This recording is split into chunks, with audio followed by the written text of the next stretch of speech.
Okay, so here we are at our second official stop at the Camillus Forest Unique area.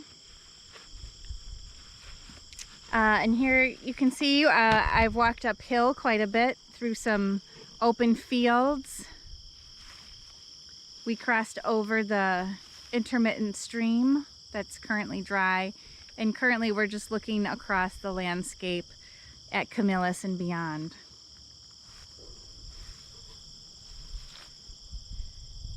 So you can see these open fields are maintained as prairie vegetation. There's some big blue stem and Indian grass in there, as well as some sunflowers.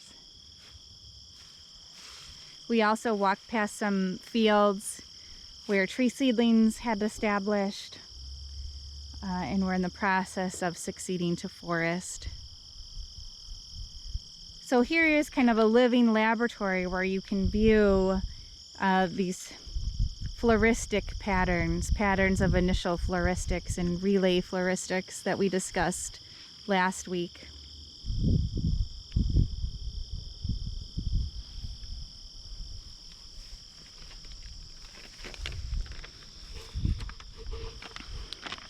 So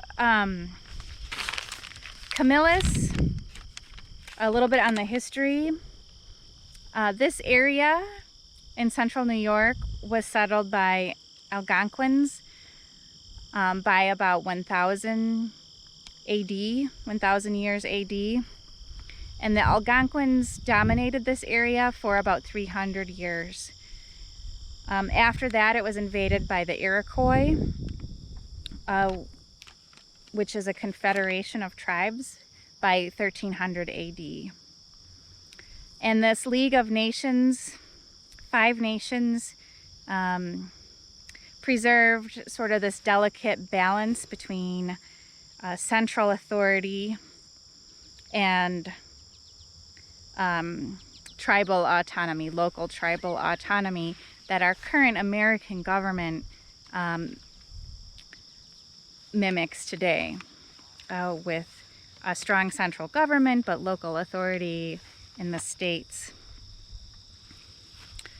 So forests influence the life and customs of the Native Americans historically. Wood was used to build longhouses. Sugar maple trees were tapped for sugar. And forests were used for nuts and other wild food. Agricultural clearings were created within forests to grow tobacco, squash, pumpkins, and corn, and beans. And these were created by girdling the trees. So scraping into the cambium bark in order to disrupt sap flow processes and eventually kill the tree.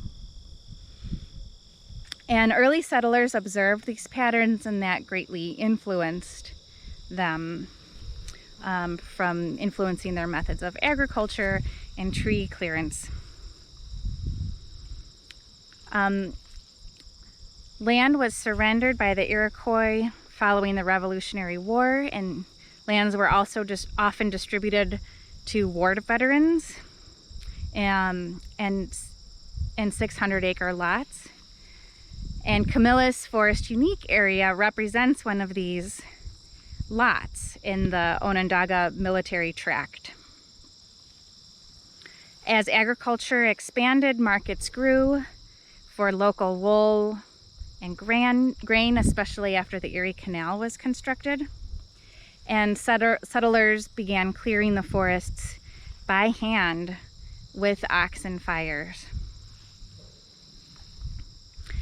Clearing a forest would take anything from 1 acre of forest would take anything from a month to 10 days. And so these were historical natural disturbance regimes, were primarily light and moderate severity wind disturbance, which resulted in large tracts of big old growth trees. Settlers note that the trees were giant, up to 230 feet tall, One settler noted that tall trees that they have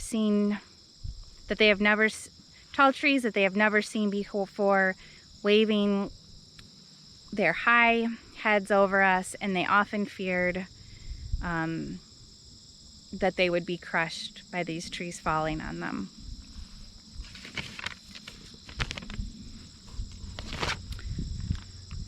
Once the land was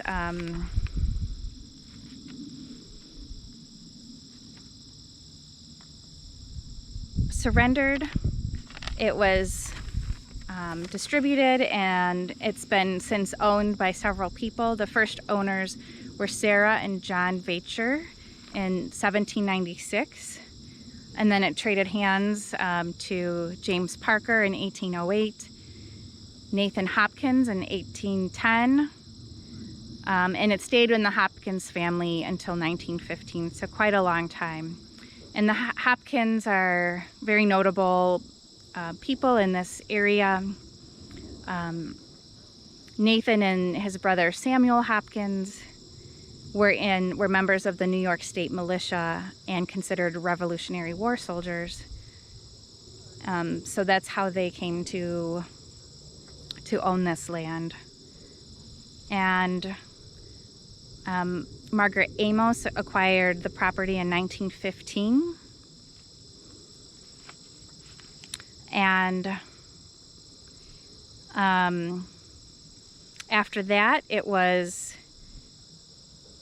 distributed to the state, and the state used it as part of the Syracuse State School Farms system, where it produced livestock, eggs, milk, and grain to supply disabled people and other state facilities like prisons. And residents who lived on the farm and worked on it received training, exercise, and a sense of accomplishment. Eventually, rising labor costs, shortages of skilled labor, and shifts away from an agricultural economy in the Northeast led to the end of the Syracuse State School farm system. This and a fire that destroyed 3 barns on the property ended the farming by the state school farm system here at Camillus. And that fire occurred in 1966. The last crops planted by the state school forest system was in 1971. And finally, in 1997, this property was transferred to the DEC. Management was transferred to the DEC. So that's a little bit of the history at Camillus. If you walk the property, you can see some of the old structures like barns. We don't currently see any on our route here, but if you decide to come back, you may see stuff like that. So one more look across this landscape here. It's quite a beautiful day. And then we'll keep heading uphill to the woods right there.